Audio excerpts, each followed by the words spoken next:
এখন মালয়েশিয়ার অবস্থা এতটাই খারাপ যে বলার বাইরে।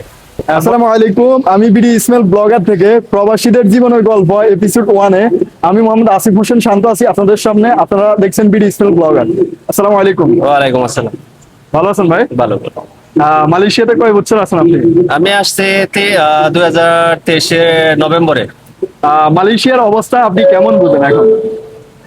তো বর্তমানে মালয়েশিয়ার অবস্থা ভালো না, কারণ এখন এই দেশে কাজের খুব সমস্যা। আরেক কথা হইলো গিয়া যারা পাসপোর্ট নিজের কাছে কাজ করে ঘুরা ঘুরা, তো দেখা গেছে এক জায়গায় কাজের জন্য গেলে বলে যে 15 দিনে বেতন, এক সপ্তাহে বেতন, কিন্তু আসলে কি গেলে পরে বোঝা যায় যে 3 মাস 4 মাস হয়ে গেলে 1 মাসের বেতন দেয়, 3 মাসই মানে বেতন আটকে রাখে। মানে অবস্থা খুবই খারাপ। তার মানে আপনি বলতেছেন যারা কোম্পানি বিষয় আছে তারা মোটামুটি ভালো আছে? যারা বাংলাদেশ থেকে ডাইরেক্ট কোম্পানি আসছে তারা অবশ্যই ভালো আছে, কারণ কি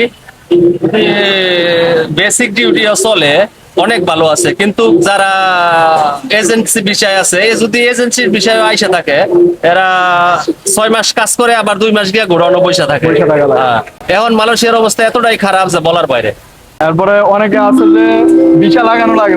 হ্যাঁ, ভিসা আসলে কি জানেন, এখন ভিসা লাগাইতে 6 মাস লাগে, 6,000 টাকা লাগে। তো আপনি 12,000 টাকা মাসে আপনি সেভ করে যদি 6,000 টাকা ভিসা লাগাইতে পারেন, ভিসায় খরচ হয়, তো আপনার কি লাভটা কি? আর আমাদের একটা গেম চ্যাম্পিয়ন আছে যে আপনি আপনার জীবনের যে কোনো একটা গল্প শেয়ার করতে পারেন, কষ্টের এবং দুঃখের সুখের। আমার আসলে কি জানেন, আমি এটাই বলতে চাই যে বাংলাদেশের মানুষ বিদেশ মনে করে অনেক কিছু, আসলে কি বিদেশ কিছুই না। এটা যারা আছে এরাই বোঝে যে বিদেশটা আসলে কি, এটাই আর কিছুটা। যাক, আপনার জন্য অনেক অনেক শুভকামনা রইলো, দোয়া রইলো। আল্লাহ তাআলা আপনাকে ভালো রাখুক, সুস্থ রাখুক, এটাই কামনা করি। তো আপনার বাড়ি, দেশের বাড়ি তো? আমার বাড়ি গাজীপুর, কালীগঞ্জ জেলা। গাজীপুর। আল্লাহর কাছে আপনার জন্য দোয়া রইলো, অনেক অনেক ভালোবাসা রইলো, এবং আমাদের বিডি ইসমাইল ব্লগারের পাশে থাকবেন। আমরা আশা করছি আমরা মালয়েশিয়ান প্রত্যেকটা প্রবাসীদের জীবনের গল্প, কষ্ট, সুখ, দুঃখের গল্প এগুলো তুলে ধরার চেষ্টা করি ভিডিওর মাধ্যমে। তো আপনি পাশে থাকবেন ইনশাআল্লাহ।